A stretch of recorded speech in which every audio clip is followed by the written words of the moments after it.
Sivankutty sir അറിയുന്നതിന് വേണ്ടിയിട്ട് ഒരു പ്രത്യേക കാര്യം പറയാണ്. അതായത് ഇപ്പോൾ നിങ്ങൾ ഈ സ്കൂളുകളിൽ മതപരമായ ചടങ്ങൊക്കെ നിരോധിക്കും എന്നൊക്കെ പറയുമ്പോൾ ആര്യ സെൻട്രൽ സ്കൂൾ പോലുള്ള സ്കൂളുകളുണ്ട്, അതുപോലെ തന്നെ വിദ്യാനികേതൻ്റെ സ്കൂളുകളുണ്ട്, പിന്നെ RSSകാർക്ക് കുറേ സ്കൂളുകളുണ്ട്, പിന്നെ അത് പോയിട്ട് കേന്ദ്ര ഗവൺമെൻറ് കുറേ CBSE സ്കൂളുകളുണ്ട്, ഒരുപാട് അൺഎയ്ഡഡ് സ്കൂളുകളുണ്ട്, പിന്നെ അങ്ങനെ ഒരുപാട് സ്കൂളുകളുണ്ട്. സ്കൂൾ വിദ്യാഭ്യാസത്തിൽ മുഴുവൻ ചെയ്യുന്നത് കേരള സർക്കാരല്ല. ആ സ്കൂളുകളുടെ കലണ്ടറിലെല്ലാം ഇന്ന് രാമായണ മാസമാണ്. ഇന്ന് രാമായണ പഠനം നടത്തി കാണും. സ്കൂളുകളിലെല്ലാം രാമൻ്റെ പടം വെച്ച് കാണും, സീതയുടെ പടം വെച്ച് കാണും, അവിടെ വിളക്കോളത്തിൽ കാണും. അവർ 2 വരിയെങ്കിലും രാമായണം വായിച്ചു കാണും. അപ്പോൾ അവർക്ക് കിട്ടുന്നത് സർക്കാർ സ്കൂളിലെ കുട്ടികൾക്കൂടെ കിട്ടണ്ടേ? അതൊരു അനീതിയല്ലേ? വലിയ അനീതിയല്ലേ?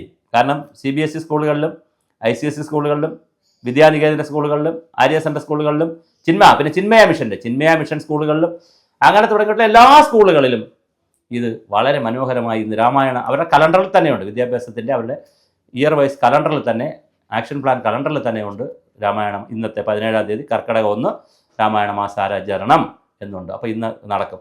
അത് നമ്മുടെ കുട്ടികൾ കൂടി കൊടുക്കുന്നത് നല്ലതാണ്. രാമനെയും സീതയൊക്കെ കുട്ടികൾ പഠിക്കുന്ന വളരെ നല്ലതാണ്. വേണമെങ്കിൽ പിന്നെ നബിയുടെ കാര്യങ്ങൾ കൂടി ആ മാസം ഈ വരുമ്പോൾ കൊടുക്കാം. ക്രിസ്ത്യാനികളുടെ മാസം വരുമ്പോൾ ക്രിസ്തുവിനെ കുറിച്ചും പഠിപ്പിക്കാം. എല്ലാം കൂടി കർക്കിടക 1 പറ്റില്ല എന്നേ ഉള്ളൂ.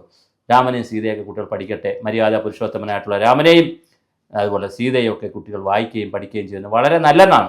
സഹോദര സ്നേഹത്തിൻ്റെ, ഭരതൻ്റെ സഹോദര സ്നേഹം.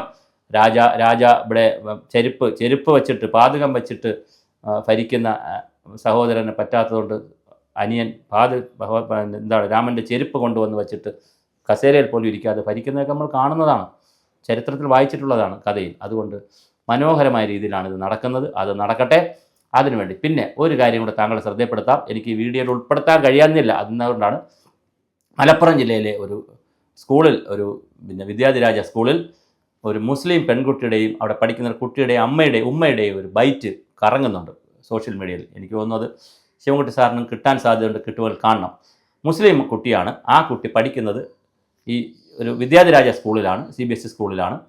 അവിടെ പാദപൂജയുമുണ്ട്, കന്യാപൂജയുമുണ്ട്, പിന്നെ ബർത്ത്ഡേക്കും പൂജയുണ്ട്. കുട്ടികൾ അഡ്മിഷൻ എടുക്കുമ്പോൾ കുട്ടികളെ അധ്യാപകർ പൂജ നടത്തും. പിന്നെ ഗുരുപൂർണിമ ദിവസം കുട്ടികൾ അധ്യാപകർക്ക് പൂജ നടത്തും. ഇതിൽ ആ മുസ്ലിം പെൺകുട്ടികളും പങ്കെടുക്കുന്നു. ഒരു കുട്ടിയല്ല, അവിടെ ഒരുപാട് പേരുണ്ട്. മുസ്ലിം പെൺകുട്ടികളും പങ്കെടുക്കുന്നു. അവർക്കിതൊരു പ്രശ്നമില്ല. കാരണം തിരിച്ച് ക്രിസ്ത്യൻ സ്കൂളുകളിൽ പങ്കെടുക്കുന്ന ഹിന്ദു കുട്ടികൾ അവിടെ പ്രാർത്ഥന ചൊല്ലുമ്പോഴും അവരുടെ പ്രാർത്ഥന പാട്ട് ജനഗണമനയൊന്നുമല്ല, അവരവിടുത്തെ പള്ളിയിലെ പാട്ടുകളാണ്, ക്രിസ്തീയ പാട്ടുകളാണ് ചൊല്ലുന്നത്. അതുപോലെ തന്നെ അവരുടെ PTA മീറ്റിങ്ങുകളിൽ, ഫംഗ്ഷനുകളിലൊക്കെ ഏതെങ്കിലും അച്ഛനാണ് വരുന്നത്, ക്രിസ്തീയ പാട്ടുകളാണ്, ക്രിസ്തീയ പരിപാടികളാണ് കൂടുതൽ. അവിടെ ഒരു ഹിന്ദുവിൻ്റെയും ഗുരു പൊട്ടാറില്ല, ഒരു മുസ്ലിം കുട്ടികളുടെയും ഗുരുവും പൊട്ടാറില്ല. അതുപോലെ മുസ്ലിങ്ങൾക്ക് സാധ്യതയുള്ള സ്കൂളുകളിൽ അതുമായി ബന്ധപ്പെട്ട ആളുകളാണ് വരുന്നത്. അവിടെ ഹിന്ദു കുട്ടികൾ പഠിക്കുന്നുണ്ട്, ക്രിസ്ത്യൻ കുട്ടികൾ പഠിക്കുന്നുണ്ട്. കുട്ടികൾക്ക് പ്രശ്നമില്ല, രക്ഷാകർത്താക്കൾക്ക് പ്രശ്നമില്ല. അവർക്ക് വീട്ടിൽ പോയി രാമായണം വായിക്കാം, വീട്ടിൽ പോയി ഖുറാൻ വായിക്കാം, വീട്ടിൽ പോയി ബൈബിൾ വായിക്കാം.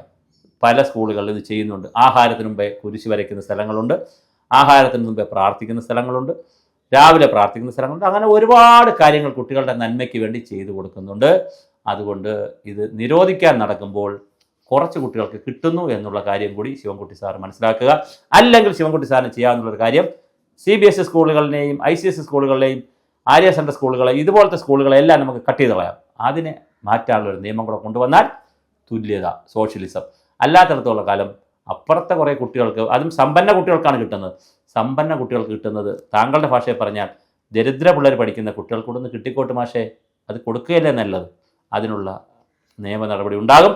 മതപരമായ ചടങ്ങുകളും മറ്റു കാര്യങ്ങളൊക്കെ നടക്കണ്ട, മതകല്യാണം അതൊക്കെ നടത്തണ്ട. പക്ഷെ കുട്ടികൾക്ക് കിട്ടുന്ന നന്മയുടെ വാക്കുകൾ, അവർ അറബികഥകൾ പഠിക്കട്ടെ, പിന്നെ ഗ്രീക്ക് കഥകൾ പഠിക്കട്ടെ, നമ്മുടെ കഥകൾ പഠിക്കട്ടെ, പുരാണത്തിലെ കഥകൾ പഠിക്കട്ടെ, നന്മയുള്ള ഹരിചന്ദ്രനെ പോലുള്ള സത്യസന്ധരെ കുറിച്ചുള്ള കഥകൾ പഠിക്കുന്നത് നല്ലതല്ലേ? അപ്പോൾ കുട്ടികളത് പഠിക്കട്ടെ. വാസവദത്തെ പോലുള്ള ആളുകളെക്കുറിച്ച്, ഉപഗുപ്തനെ കുറിച്ചുമൊക്കെ പഠിക്കുന്നത് നല്ലതല്ലേ നമ്മുടെ കുട്ടികൾ? അപ്പോൾ അതൊക്കെ പഠിക്കട്ടെ. അപ്പോൾ അതിനുള്ള സംവിധാനം കൂടി ശിവൻകുട്ടി സാർ ഒരുക്കണം. അല്ലെങ്കിൽ അപ്പുറത്ത് ഈ പറഞ്ഞ പോലെ ഒരു അനീതി ഉണ്ടാകും. കാരണം വേറൊരു വിഭാഗം കുട്ടികൾ ഇത് നന്നായി ഇന്ന് രാമായണം തുടങ്ങിയിട്ടുണ്ട്.